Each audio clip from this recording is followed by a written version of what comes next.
Hello, my friends, and welcome back to the Heart-Based Business Show. I am so glad that you're with me today, and happy St. Patrick's Day.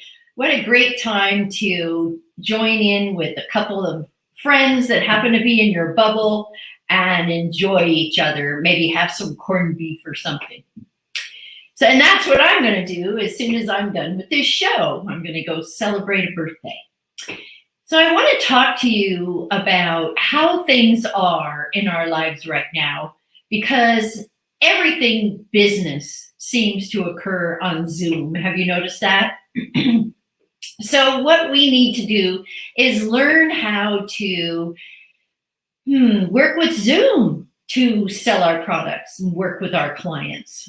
And there's no more live networking opportunities. So you must be feeling lost and alienated when it comes to selling your products and programs online, because selling virtually is much different than selling live. And today I'm going to talk to you about how to turn your products green. And by that, I mean dollars. And give me just a minute so that we can do the little introduction, and then I will be right back.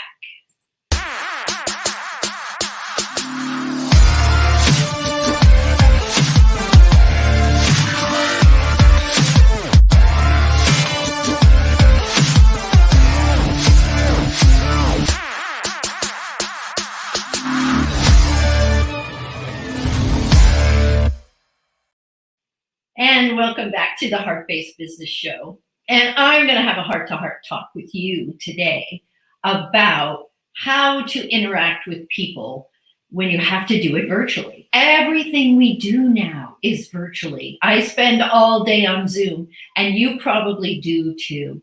And it's not hard to work with Zoom when you are one of the people that are just in the window pane, so to speak. But when you have to run Zoom and you have to talk to people as well at the same time, that makes it more difficult. So I'm your host, Dr. Shirlene Reeves, and I am a business coach and a motivational speaker. And I love sharing tips with you about how to enhance your business. And that's what we're going to be talking about today, is how to enhance sales online. And you know, for about maybe 5 years, I have been telling my students, you need to do everything online. You have to learn to do things online. And at that time, I was saying, well, what if you could do it online and you didn't have to sit in traffic to get where you're going? Or you didn't have to drive around at night to be a speaker. You could speak in front of groups right on Zoom. But the big challenge is that so many people don't know how to use Zoom. And I'm going to talk to you a little bit of solution on that too. But first of all, I want to talk to you about pinpointing your target market. We have talked about this so many times, but that really is your first step to selling online. You've got to figure out who your target market is. And many business owners don't understand the importance of deciding on a specific target market. They don't know how to find one or what to say to create sales and generate an income.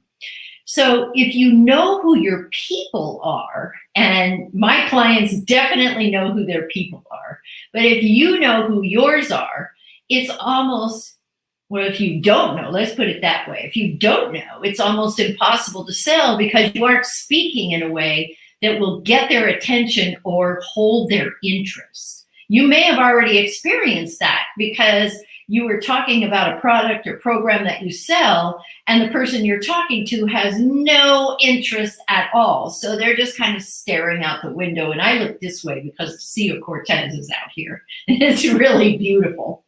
Anyway, so what happens is they get bored, and maybe you don't even know exactly what to say to them. And I've had people come up to me when I used to do networking live, And on different weeks, they come to me and try on, I call it trying on, they try saying something about whatever it is that they do, but the problem is it doesn't gel.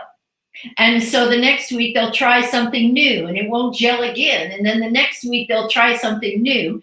And it usually rambles on and on and on, which makes it pretty difficult to connect with the person. So the challenge is to develop programs that your specific target market needs. I talk a lot about this in my courses, because if you are creating programs that just happen to be an idea, then you're going to have a hard time selling it. That's what I call creating a program upside down. I've done another show on that completely, and you can check back on my playlist and see what it means to create a show upside down. And a show that you create like that based on an idea and you haven't talked to your target market is going to be almost impossible to sell. Almost impossible. And why? Because they're not looking for it. Even if you've chosen the right target market and they're not looking for what you're selling, it's going to be impossible to sell. So when you're just pretending you know what your clients need, that makes you run around looking for a needle in the haystack. And you got to buckle down and do your homework and actually talk to your target market so you can find out what their needs are. Then you create the program, and then it makes it much easier to sell. Now, that's just the beginning of what I'm going to talk to you about today.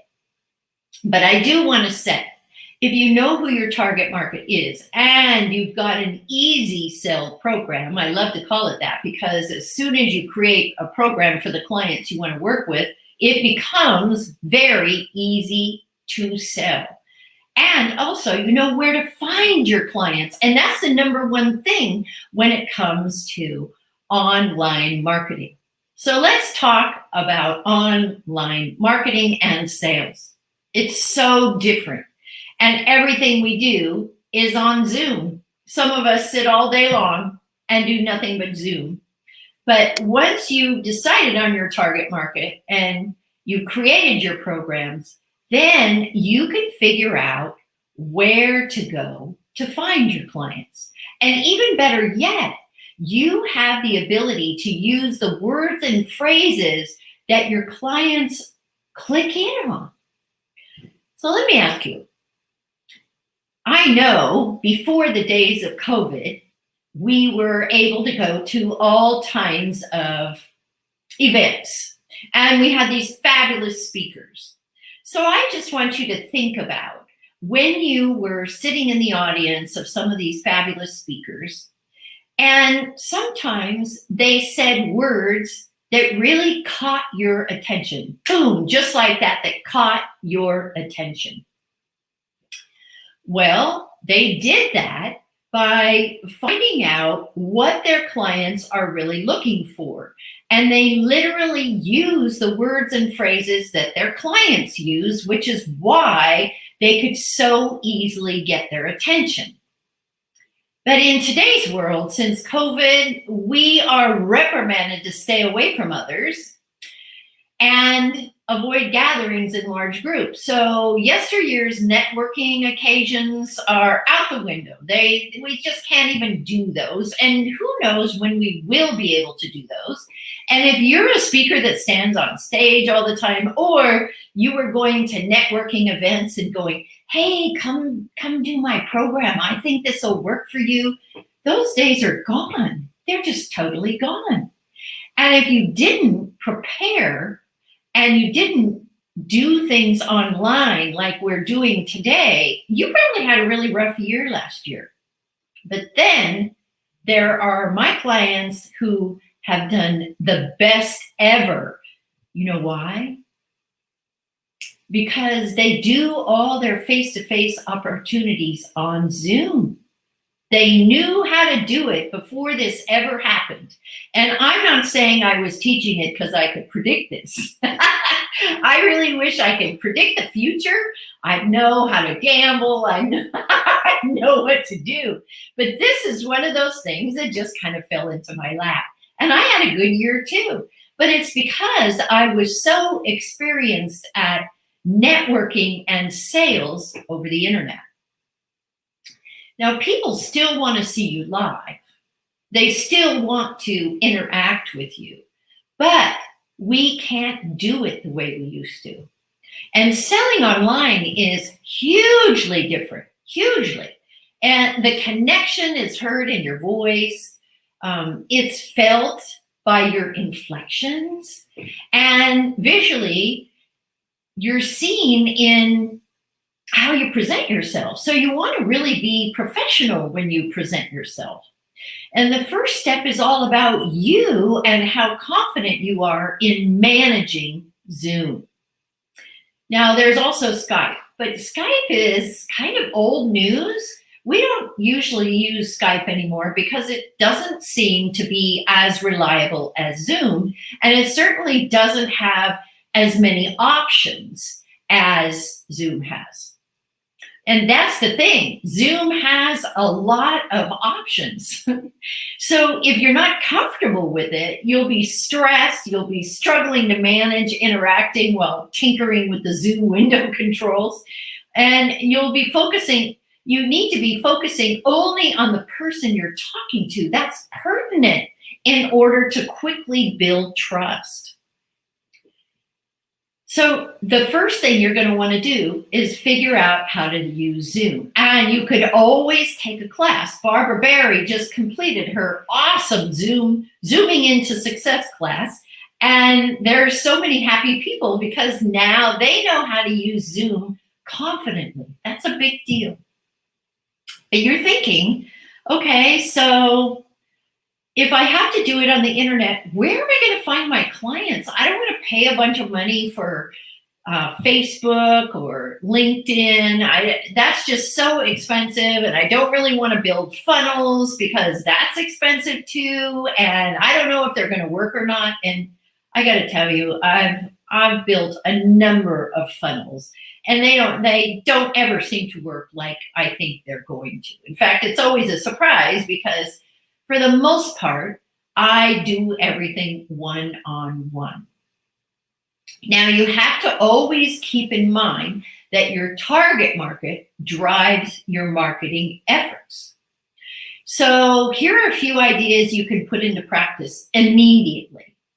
Now, keep in mind that your goal is to get to know people and find out who they know and make an effort to build relationships. Building relationship is what it's all about. That's why I created my book, and it's won 4 awards on selling through your heart, empowering you to build relationships for financial freedom. So when you are focused only on building relationships, it makes sales very, very easy. That's what I teach in my heart-based sales course, is how to build relationships easily. And then it just automatically leads into sales. So your goal when you meet with people originally on Zoom is not to sell them. And that happened a lot in the groups that I attended, in the networking groups. It was all about what they were selling. But I do things a little differently. I ask them questions about their struggles. So because I'm a business coach, I might ask something like, tell me, how are you doing with your business? How is it this year? And they'll tell me. They tell me things like, oh my gosh, I'm burning through all my 401k money, or I just don't have enough cash hardly to survive, and I'm constantly fighting with trying to have a consistent income because it'll go up and it'll go down, it goes up, it goes down, and it makes it really difficult to survive financially when that happens. They might also say, you know, no matter what I do, I can't seem to sell my program. Now, keep in mind that my target market is normally people that have been in business 2 to 3 years, and they've worked with a myriad of coaches, but they still don't make any money. And that's not fair, is it? Because you keep paying out to coaches, but you don't make the money in order to recoup the costs that you spent for these coaches. That's kind of a bummer. That's a real bummer, actually. And when you don't make the money back, then you feel really frustrated because you're like, there's another coach, check that one off. I didn't make any money with that coach either. Why didn't I make any money with that coach? Okay, let me go over that with you just a tad bit. The first reason you may not have made any money with that coach is because that coach might have learned from somebody else, just stole their program, gave it to you, and they haven't even tested it to find out whether it works or not. That's one reason. Another reason might be that you didn't select the right coach for the needs that you have right now. You always need to select a coach that has reached the goal already that you want to reach. Why? Because that person has already made all the mistakes and they'll help you get by making those mistakes. And one of those, what I'm talking to you about today, is not learning how to sell online before COVID hit. Your coaches should have told you how to sell online. That should have been part of what it is that you learned, because now you really need it and you may not yet be prepared. Now, let me go back to the people that you meet online. And I'm going to tell you where to find your clients too. So hang in there with me, because I'm going to share with you, and my clients know this. Oh my gosh, do they know this?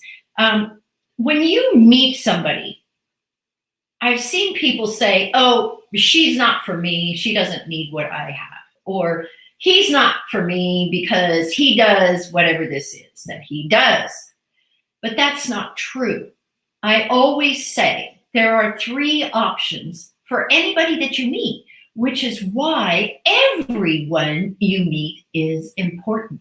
So start thinking twice before you throw people away, because they could be a client for you, providing that you ask the right questions, or they could be someone who needs support that you can refer to someone else for a fee, and you can make money that way. I have some clients that take all my classes just by giving me referrals, and then I credit them the fee so that they can afford to be in my classes. So that's what I mean by people need to work with people who they can refer to. So you're going to want to set that up and have some really top-notch people that you can refer people to. And then number 3 is this person might open doors for you that you never expected. And if you walk away and say, oh, that person's not for me, you might have lost out on a referral fee, or you might have lost out on somebody who could open a door for you that would have made you a tremendous amount of money. So when you're thinking in this way, everyone has a significant advantage, because it doesn't matter who you meet. You're never wasting any of your time, not even all your time, but any of your time. And all you need to do is figure out which of the 3 that I mentioned works best for the situation that you're in. Now remember, they're either a client for you, or they're a client that you can refer to somebody else for a fee, or they can open a door for you. And you, as the detective, are the one that needs to figure out which one they fit into best, because there isn't anybody, unless they're completely retired. That's possible. But still, you could refer them because maybe they want to have better health. Maybe they want to travel. Maybe there's all kinds of things. Well, I shouldn't say travel. We can't travel right now. But in those days, they could have traveled. Or maybe they've written a book and they want to get their book out there. Or possibly, let's see what else. Maybe they want to enhance their home. People are always doing something. Nothing ever is gone completely, even when they retire. There's always something that they could be doing or that they want to do. And if they want to do something, they might say something to you like, well, who do you know that can help me figure this out? Well, that's perfect. Then you go, cha-ching, there's a referral fee right now. I will find someone that I can refer this person to so that I can make a referral fee. So don't throw anybody away. Make sure that you find one of those three things for them. Now, if it's family, forget it, okay? Family is very, very difficult. And I'll tell you why it's really hard to sell to family is because they think of you as a 16-year-old and all the things you did as a child, they remember and they will not work with you. I had that myself. Here I was a certified financial educator teaching on university campuses and on businesses. And guess what? My dad, until it was too late, wouldn't listen to what I had to say about what to do about his long-term care. He was in his 80s or in his 70s at that time. I could have helped him. But it wasn't until he was 82 that he asked me, finally, tell me about the long-term care. What do I do with the long-term care? And I couldn't help him because I had to say, he's too old. Nancy Jutton, thank you for joining me today. Hello back at you. I hope you're having a wonderful day and that I'm able to give you a little bit of advice because you are fabulously known. So welcome to the show. So I promised you a few ideas for where you could find your clients. So here we go. Are you ready? Do you have a pen and a piece of paper, I hope? The first one is Facebook groups. And I'm going to give you a little idea about what I do myself. I have a substantial Facebook group, and I pride myself on saying that I have met everybody in my group, but new people are coming in all the time. So I will connect with them one-on-one to find out what their needs are, what they're looking for. And I happen to have a mastermind every Thursday at 10 o'clock Pacific time in the group. And I invite them to interact in the group. This gives everybody an opportunity to meet each other. And we also use it as a referral group. So guess what? If you are in that mastermind group and you refer to someone else in the group, then you get a referral fee for that. That's how this works. So think about your own Facebook group if you happen to have one. You can also work with someone else's Facebook group by going and inviting 5 individuals, 5, okay, to have a one-on-one collaboration chat with you. And remember, you're kind of mining for gold. You're looking for one of those 3 things, and every one of them is a win-win for both of you. So either go in someone else's group and start meeting people, and if they don't want to meet with you because they're in a group, who cares? Move to the next one. There's thousands and thousands of people. Don't worry about it. If they say, no, I don't want to, move on to the next one. Don't worry about that. Your whole goal is to build relationships. That's all you're doing is building relationships and finding out the answer to one of those 3 steps that I gave you on choices that you could utilize. All right, next one, online networking groups. I got to tell you, they aren't my favorite, and I'll tell you why, but sometimes I will go to them. And it's because it's always a mixed target market. And oftentimes on Zoom, you're put in a breakout room and you might get put in the room with the same person twice. I've had that happen. Or you get assigned to somebody who has nothing to do with what you're doing. And then you really have to work hard to see how you can support them. But I got to tell you something, and this will surprise you. That is that I've met people at masterminds, networking groups online that have become my clients later. We had a flash in the pan meeting, and then somebody referred them to me later, and of course they get paid. But next thing I know, they're in my class. So go ahead, try out the networking groups. If you have one you really like, let me know. I'd like to know about some really good ones, and I'll go check them out. Here's your third idea. Interact on LinkedIn personally. I am really a star at this. And when I say personally, I don't mean that you send the same email to or same text message to everybody. That is so wrong, where it's just a long, this is what I do, here's what I, and check it out, here's my video. No. You got to remember that your goal is to build relationships and support each person in one of the three aforementioned ways that I suggested. Okay, remember, it's for you, it's a referral, or this person's going to open doors for you. So what you want to do is start meeting those people in your first group. They have different groups, first, second, third. Stay with your first group. Look at people that may be interested. So I work with a lot of coaches. And so I'm always looking for coaches that have been in there, have been in business for 2 to 3 years, that look like they're still not there yet. They're still not a public figure. They're still not making money like they want to. And we interact one-on-one on Zoom. And I've pulled a lot of people into my Facebook group that way. And I've also pulled a lot of people into the mastermind, and then they become my clients. So it's kind of a process. Don't think they're just going to jump into one of your programs because you're talking to them. It doesn't work that way.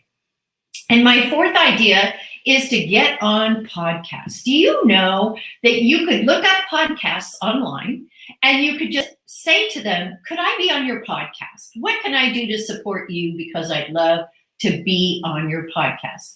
But remember, you want this podcast to focus on what you do.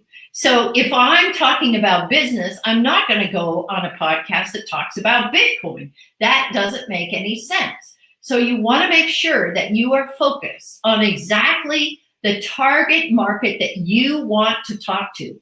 And let me tell you, you need to know, this goes right back to the target market. You need to use the words and phrases that call your clients out of the audience so that they'll reach out to you. Every time you do a podcast, they put your information up, they put your bio up, they put your picture up, and a way to reach you. And people will reach out to you, providing that you use the words and phrases that call them to you. I hope you understand what I'm saying. And as I said a little earlier in the show, you can find that out by simply interacting with your previous clients or with people that are in your target market to see how they speak, what their biggest need is, what their biggest challenge is. I happen to know that you guys have problems with Zoom, and that's because I've talked to you. I'm using the words that you are waiting to hear. So when you have an opportunity to interact with someone, here's another tip. Don't monopolize the conversation with what you do and then try to sell them right on the spot. No. Mm-mm. Let them tell you about themselves while you use your focused listening skills. I promise your turn to talk will come if you've prepared some great questions to ask this person to stimulate the conversation. Sales are effortless when you take the time to build relationships with the person before selling them. If you decide you're going to do a wham bam, it's never going to happen. And so take your time, think of the questions that you want to ask this person around what it is that you do. Like I suggested to you that I asked, how's your business going? What's happening? Who's your target market? How are you doing with your with writing your book, if they're writing a book? Or how are you doing with developing your speech? Or how are you doing with developing your program? How is your program selling? There's all kinds of questions I'm sure you could think of to make a difference in your conversation. So that's it for today, everybody. Thank you so much for joining me. I always appreciate it, and I love it when you make a comment. Join me next week on Wednesday at 4 p.m. Pacific time.